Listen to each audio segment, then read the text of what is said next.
क्या कोई पिता ऐसा भी हो सकता है कि अगर उसकी 4.5 साल की बच्ची 50 तक की गिनती ना लिख पाए तो उसका ऐसा हाल करे कि पिता और बेटी के रिश्ते पर ही सवाल उठने लगे। और महज 4.5 साल की बच्ची के साथ इस 31 साल के पिता ने जो किया वो एक पिता और बेटी के रिश्ते को सर्वसार करने वाली घटना है। दरअसल हरियाणा के फरीदाबाद में 31 साल के कृष्णा जायसवाल अपनी पत्नी और 4.5 साल की बच्ची के साथ रहते थे। कृष्णा और कृष्णा की पत्नी दोनों लोग कंपनी में जॉब करते थे। दरअसल इनकी बच्ची छोटी थी, यानी उसकी उम्र महज 4.5 साल की थी, इसीलिए ये लोग अलग अलग शिफ्ट में काम करते थे।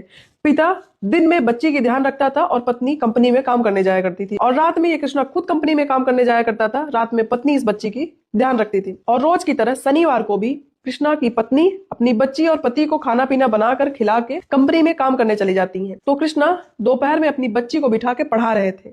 उससे कहते हैं 50 तक की गिनती लिखो, लेकिन वो बच्ची महज 4.5 साल की थी तो वो गिनती नहीं लिख पाती। कृष्णा को इस बात पे इतना ज्यादा गुस्सा आता है कि किचन में रखे बेलन से उस बच्ची को बहुत मारते हैं। वो रोती है, चिल्लाती है, लेकिन इस कृष्णा को जरा भी रहम नहीं आती। जब वो बच्ची बेहोश हो जाती है तब इस कृष्णा को होश आता है कि मेरी बच्ची बेहोश हो चुकी है।